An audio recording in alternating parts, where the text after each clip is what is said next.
The opinions expressed in the following program are not necessarily those of Eastlink Community TV, its sponsors, or partners.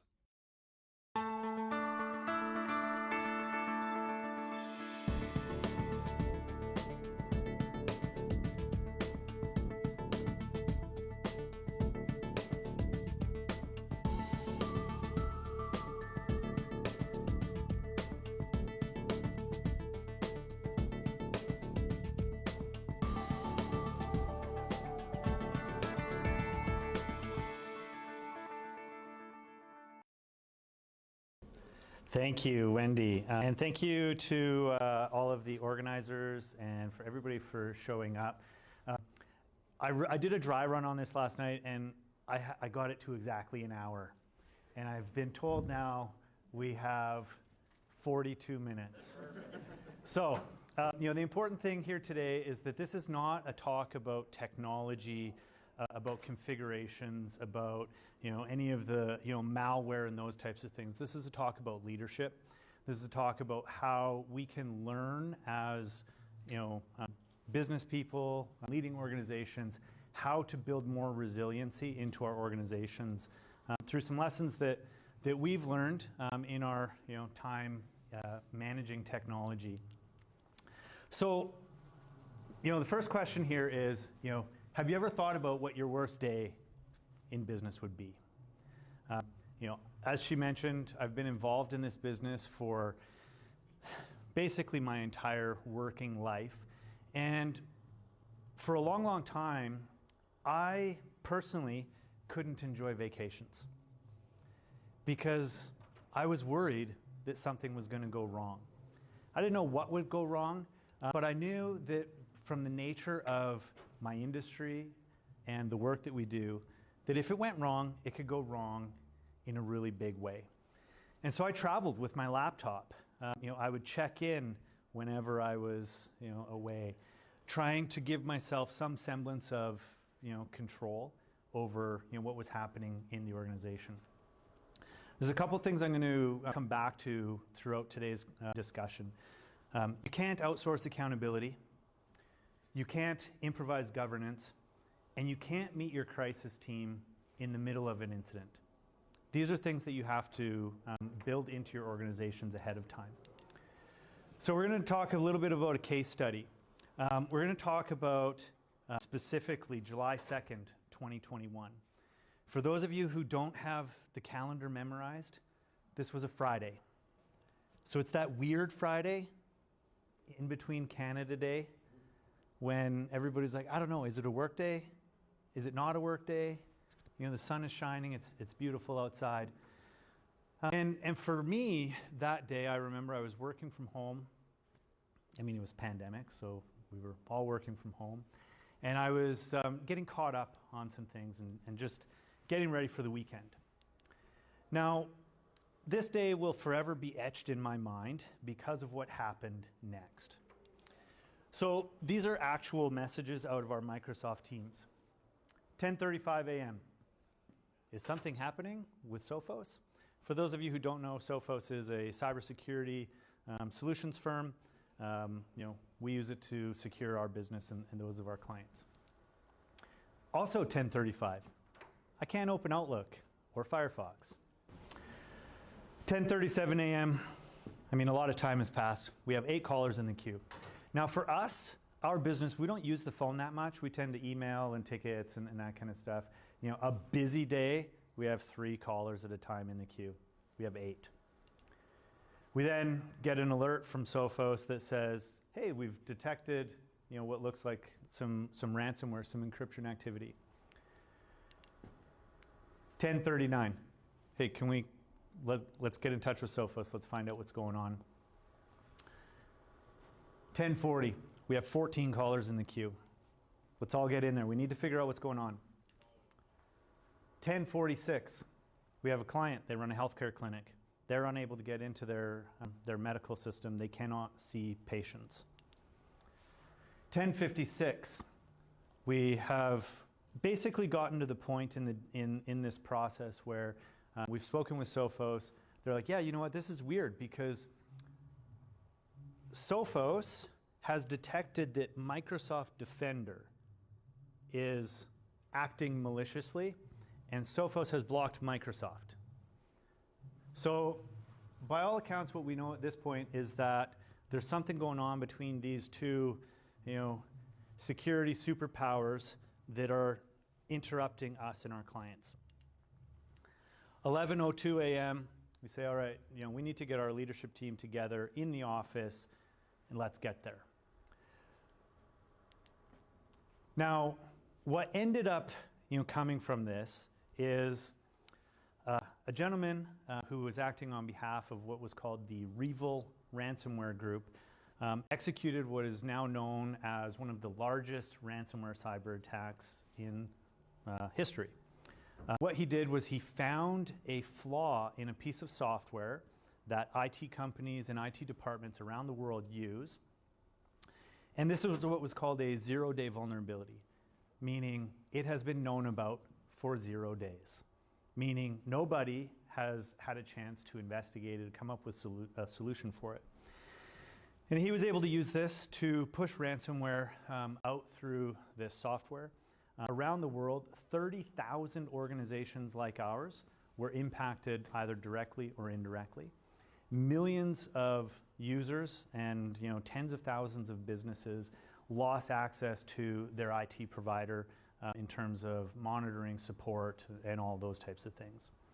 Now, in our case, what ended up happening was our instance became infected. He used it to push ransomware out, and ultimately about 1,800 users across nearly 100 businesses were affected by this incident. To give a little bit of context around the scope, President Biden at the time actually delayed getting off Air Force One for over an hour so that he could be briefed on this particular situation. Front page news on CNN, other news outlets, all those types of things.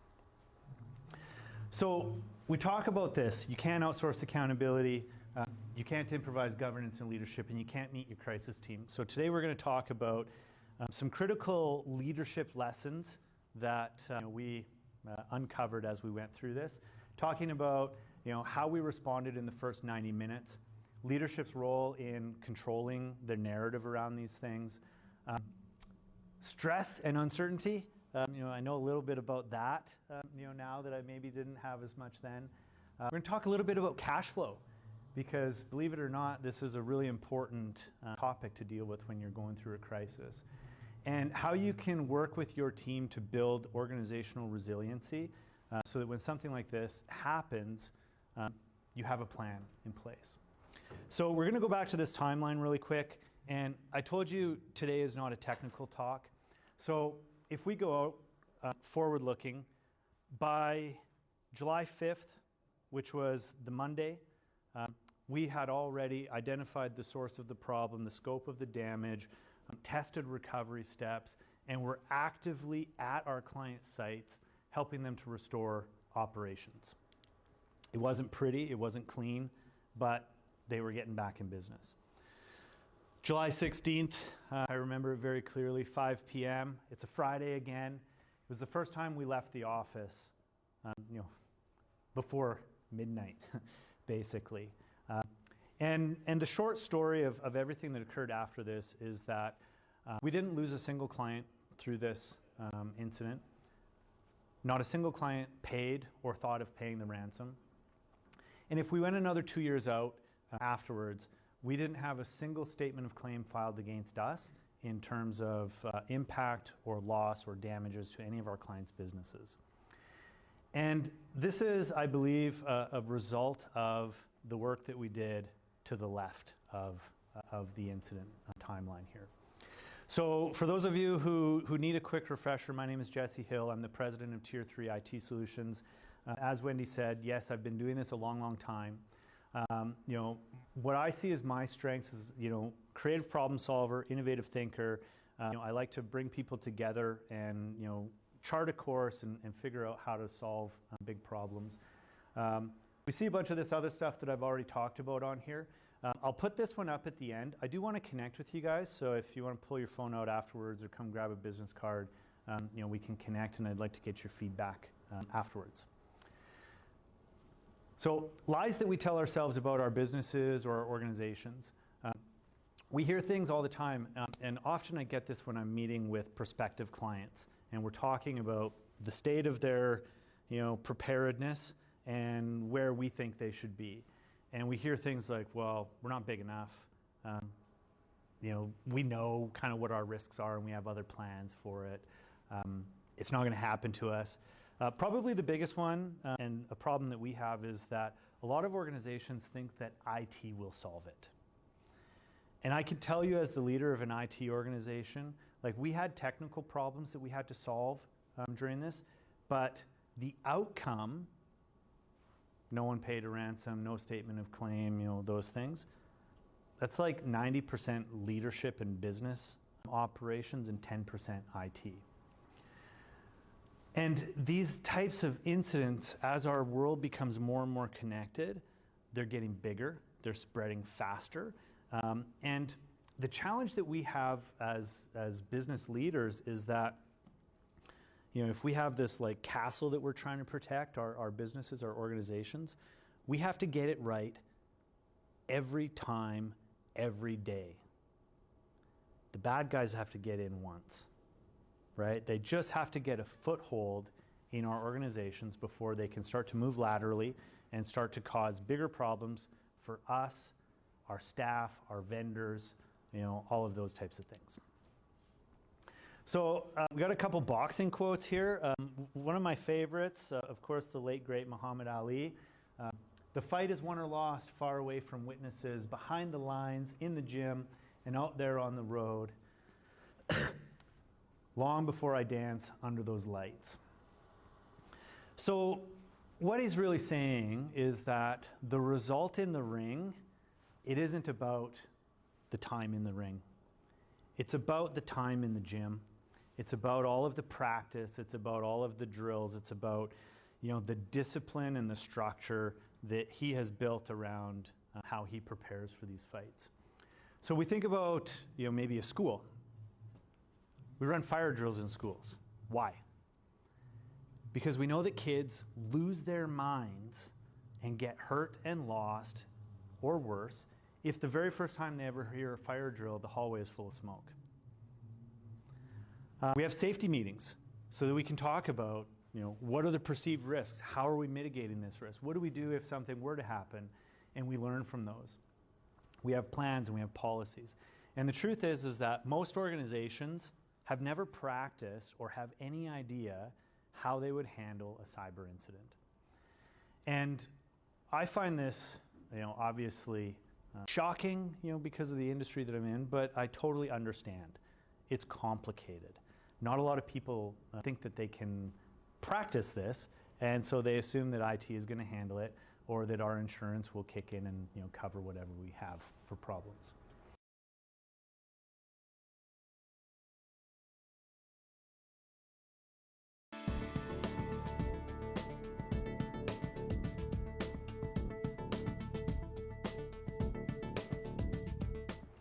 So going back to our timeline, to me, the most important things that contributed to the outcomes after this was, in May of 2020, I joined a peer organization. And I'm not sure what industries all the folks in here are in, but one of the great things about the IT industry is that we're generally pretty collaborative as a group. Like, I actually get together and have coffee with my competitors on a regular basis. We trade, clients and information. But this particular peer group, I had, let's call it 8 other business owners that I would meet with weekly, virtually, and then 3 times a year we get together in person. They were from all over the US, Australia, and New Zealand. So completely non-competitive. And this allows us to share a lot of information that we wouldn't normally be able to share with somebody in our market. And the great thing about this was that we got access to just an unbelievably, deep and expansive set of training through it.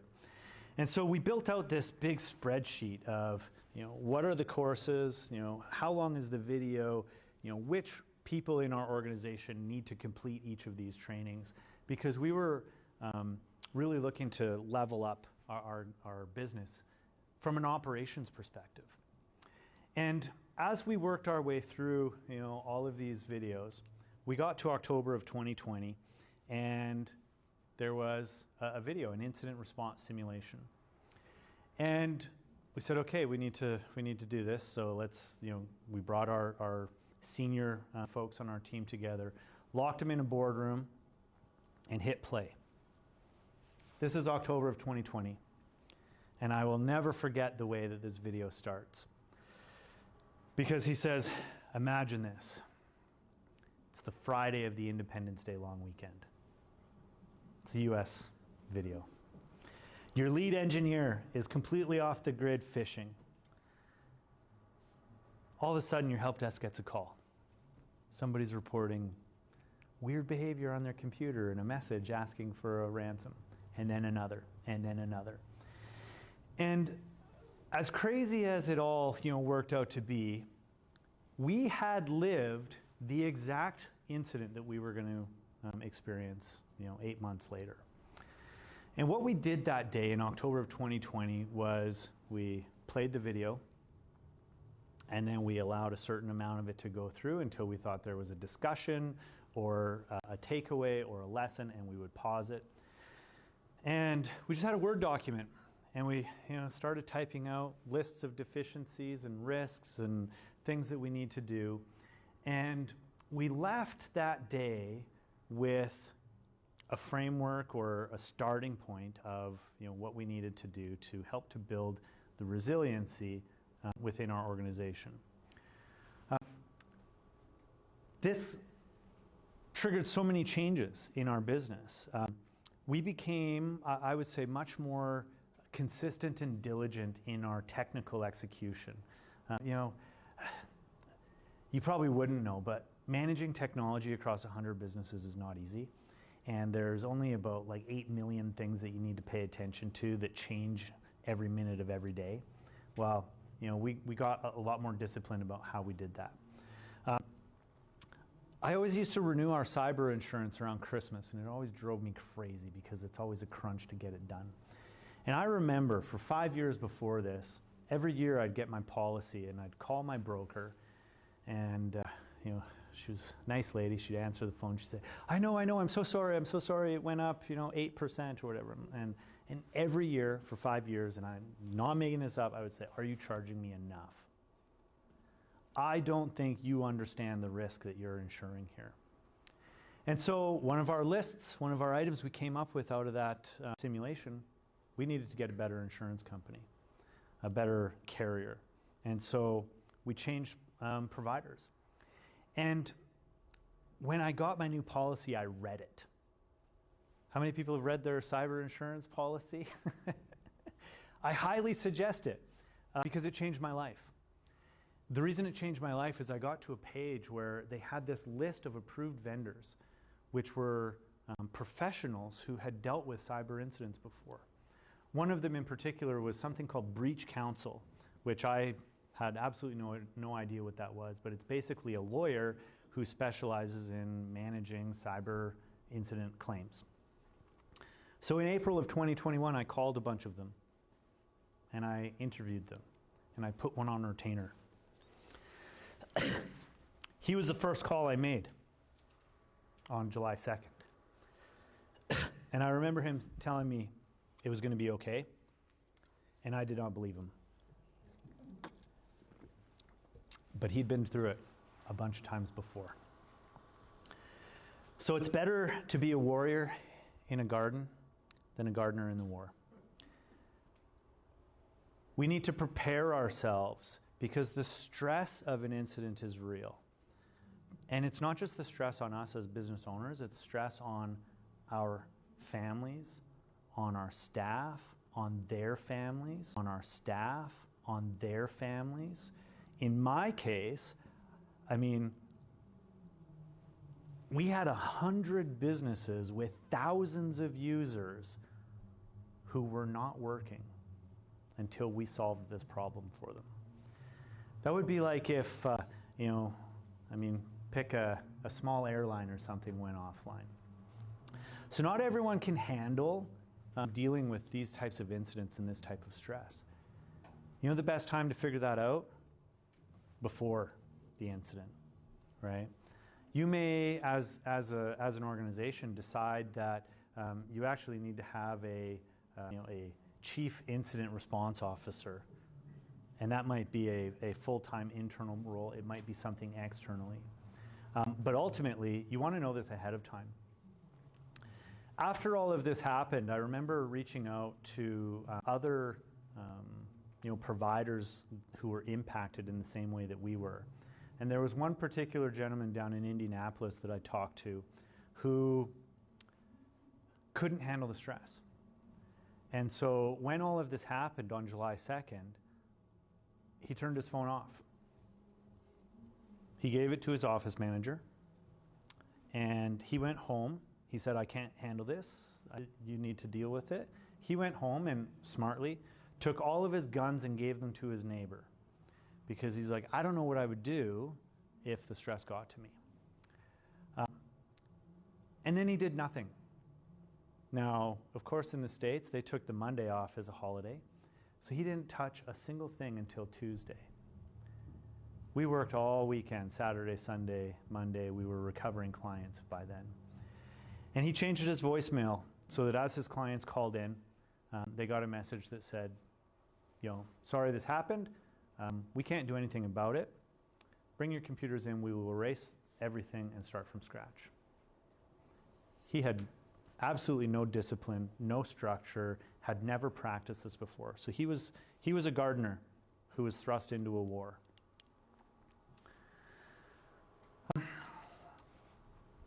So one of the things that we learned is that in a crisis, you need to act fast, right? That first 90 minutes was absolutely critical for a number of reasons.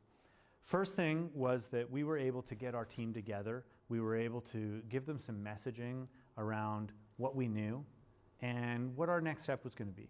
We didn't have to tell them how it was going to end up. They just needed confidence that we had a direction that we were going. We had breach counsel. I mentioned by, I think it was 11:02, we said we needed to be in the office. By 11:30, I had breach counsel on the phone. 12:30, we had a conference call with ourselves, our insurance, our breach counsel, a forensics IT company. And at 2:30 that afternoon, the vendor of this software sent us an email that said, we're aware there may be an incident affecting certain instances of the software, and we recommend turning yours off. We're like, we're already 3 hours into responding to this at this point. So moving fast was really important, and we were only able to do that because when we arrived at the office, I pulled up our Word doc. It wasn't a fancy incident response plan. It was a 3-page Word document that we had hacked together while we were in that room. And we said, okay, do you remember your job? Yes. You got yours, you got yours. Okay, my job is I need to phone my breach counsel, and here's the phone number, and here's my insurance number. The other thing that I learned from this is that part of the reason speed matters is that if I had waited until 2:30, 3:30, 4:30 that day to call breach counsel, they would not have been able to represent me because they would have been in conflict. Because this is such a wide-scale incident that as our clients are filing their insurance claim, they're getting assigned breach counsel. And so sometimes these cyber incidents, they throw up roadblocks for us that we might not necessarily think about. And they're going to catch you off guard. There's going to be curveballs and things that you don't expect to happen. One of the interesting ones that happened was on the Friday night, I got a direct message on LinkedIn from a member of the Associated Press asking if I would care to share a comment about this particular incident. And we've got a lot going on. And I'm like, oh crap, does somebody know that this has happened? Because as a small business owner, we have a lot of reputational connection and emotion tied up in our businesses. In my community, people generally know me as, the leader of this business. And I thought, oh man, like my reputation is going to get hit here. Now I realized, of course, that we had given a testimonial to this software vendor, and so we were listed on their webpage, and they probably just blasted everybody on the webpage. But we had to make a decision. Do we respond? Don't we respond? Do we say something? What don't we say? Again, we had a plan. So I didn't have to think about it. I just, was able to ignore that and move on. But what I did do is I went back to our insurer and said, look, there's the potential that the messaging for this gets out of hand, and we need to get ahead of that. We need a public relations firm to assist us with this. And so by Saturday morning, we had a PR firm under retainer. And I will tell you, as organizational leaders, this completely changed the tone and the relationship and the experience that our clients had as a result of going through this with us. Every single night, usually around about 11 p.m., I would be on a conference call with our breach counsel, our PR firm, and I would detail for them, how did the day start? What did we learn and accomplish? What challenges did we face? Where are we going from here? And I'd get up at 6 a.m., go over to my computer. The very first email I would have would be the draft of the release that I'm sending out, and send that out to everybody that needed to get it that day. And when I talk about the outcomes, no claims filed against us, that is one of those instances where every single one of my clients commented afterwards that they appreciated that so much that it helped them understand that we were, continuously and diligently working towards solving this problem. We avoided speculation, we avoided blame, and most importantly, we avoided legal landmines. And what I mean by that is that there are certain words that you absolutely cannot use, right? It's like when we get into a car accident, you need to avoid, saying you were at fault or that that you're the one to blame. Same thing in an incident. I'm sure many of you have had somebody in your orbit have like an email compromise, right? The word compromise is actually pretty serious. The word breach is worse, right? Incident, we use it a lot, but we need to avoid using that.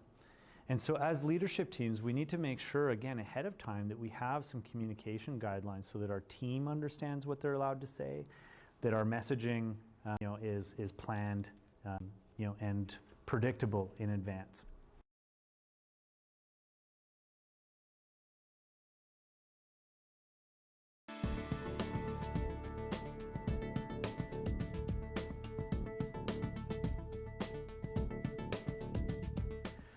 So again, we need to make sure that our team is prepared because we can't do all of this ourselves. We need to make sure that we are including as many people who can help us as possible. And this actually brings me, no animation, no internet. I guess I'm disconnected. In our case, we had to go out and we had to clean this mess up at every single one of our client site. And that meant technical hands-on. It meant a massive coordination effort between us and our clients. Who do we go to first? How long are we going to spend there? What level of recovery are we going to get them to before it's acceptable to move on? And so one of the things that we learned is that we need to be able to manage a surge in demand.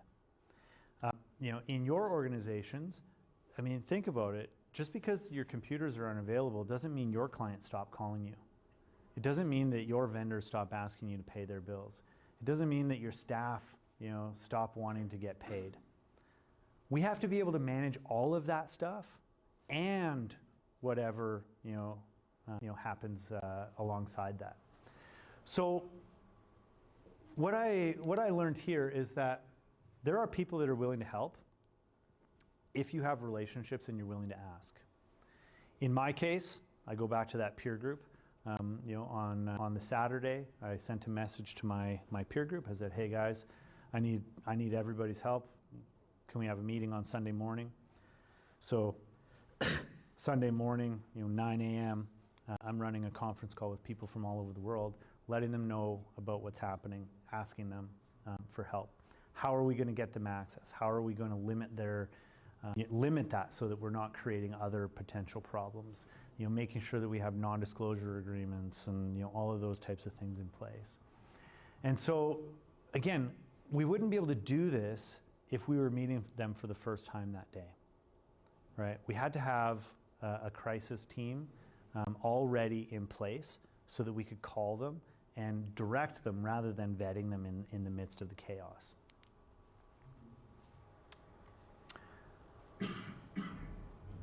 A cyber incident is going to affect you and your team, and like I said, in various different ways.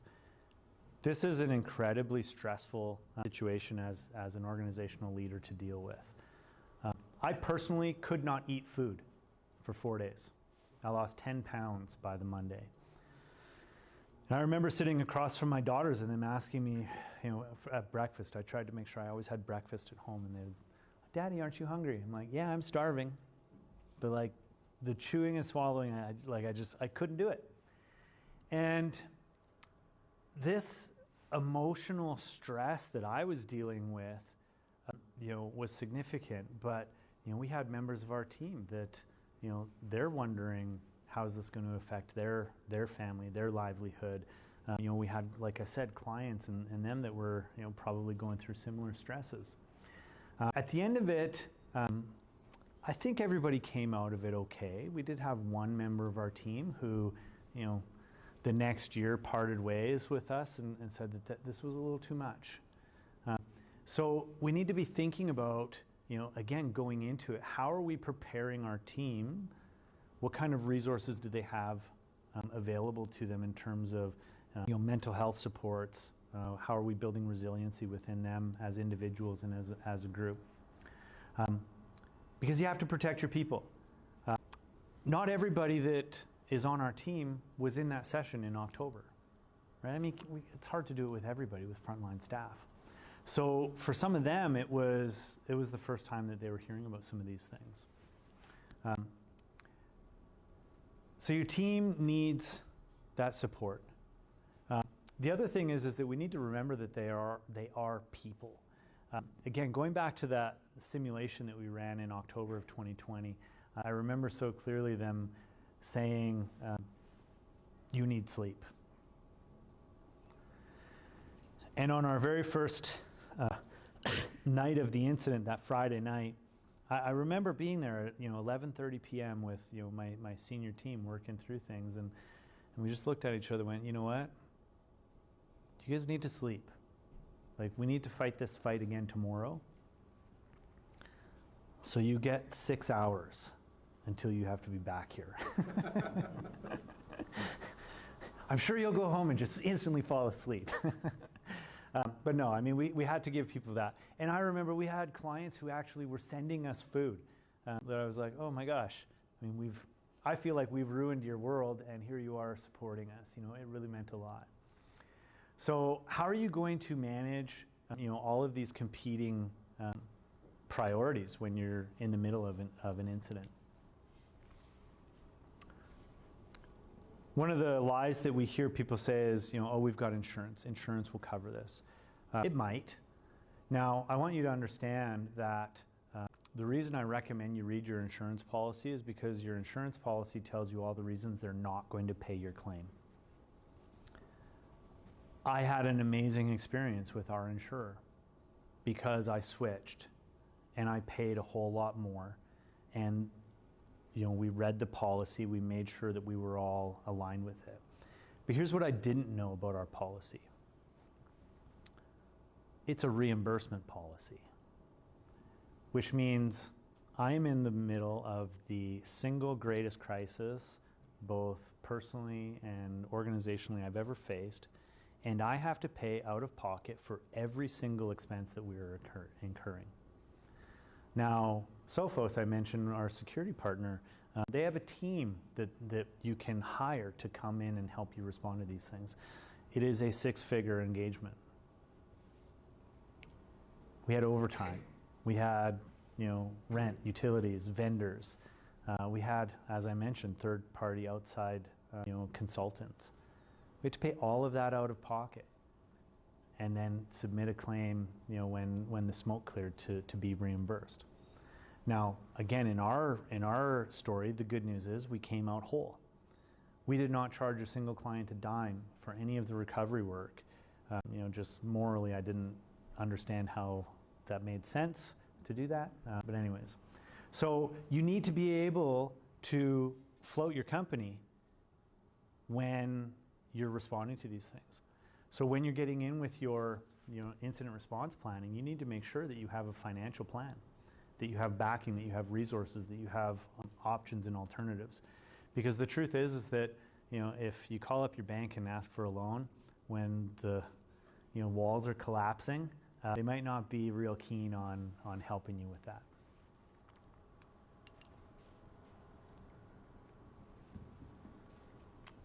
So peace of mind is built, not bought. You need to practice these things. You need to have a plan. You need to include as many of your team members in that process as you possibly can. Oh, good. We are ahead of schedule, so this is good. So, as we talked about, practicing. It is possible to do this, to get your team into a room and to simulate an incident. And to do it in a way that builds the organization's resilience. So I'll tell you one of the things I did on our second round of running an incident simulation. We hired an outside firm to run it for us live. And they were asking me what I wanted the scenario to look like and how it should be set up. And I said, look, I don't want to know, right? Because the point is, we need to react to the situation at hand. I said, I only have one stipulation, and that is that the first sentence you say is that for the duration of this exercise, Jesse is on an airplane to Japan and is unavailable to participate. And I closed my laptop and I left the room. And my entire team looked at me like, what the hell is going on? I want them to practice that. Because I actually want to go snowboarding in Japan and not have to worry about what happens on, a 14-hour flight or whatever it is to get over there. Well, preparing. We need to make sure that when we've done that practice that we have plans, that those plans are shared with our team, that they understand their roles, that we have proper resources and all of those things in place. Prevention. We talked about it at the beginning, right? Like most of your organizations have safety plans, right? So that you can prevent injury. Well, what are we doing about prevention around IT? Now, in this case, there was nothing, like we just got unlucky. It's part of the reason I feel okay sharing this story, because I was able to point to CNN and say, look, it's this guy in Belarus. It affected a lot more, than just us. But what are you doing to educate your team? Do you have more policies around using the company's vehicles or around using the company's technology? My bet is there's more clarity around vehicle use than there is around technology use. And my perspective is that when something goes wrong with technology, it affects a whole lot more than one truck running into the ditch, right? Provided nobody gets hurt. Protections. I mean, we've got to have really tight, really strong cybersecurity practices in place. Again, I didn't get into it here too much, but part of the reason we were able to recover as quickly as we did was that we had really tight cybersecurity practices. And what I mean is that even though ransomware was sent out to every single one of our clients' devices, the protections that we had in place avoided the large-scale encryption that the guy in Indianapolis ran into, because he was using a bunch of free tools to save money, and we had proper protections that we had in place avoided the large-scale encryption that the guy in Indianapolis ran into, because he was using a bunch of free tools to save money, and we had proper protections. Now, the best way for me to describe it, it's like, if some burglars go to smash into a jewelry store and all of the jewelry is under like severe lock and key, I mean, all the jewelry is still there, the place is a mess because they turned it upside down and then they left, right? That's kind of what happened, in our world, was that it was an operational impact more than an informational impact. So we got to make sure we have really tight cybersecurity, within our organizations. And hopefully this leads us all to having some peace of mind around those organizations. We talked about it before. Wendy's already coming to get the big cane here. So I will close really quickly here. Your homework is to run an incident response simulation with members of your organization at every level so that you can start to work on that resiliency component and protecting your organization from these risks. Prepared beats perfect. And again, if you want to share your thoughts on the chat today, feel free to scan or come up and chat. Thanks, Wendy, for hosting. Thanks, everybody, for showing up. Thank you. That's it.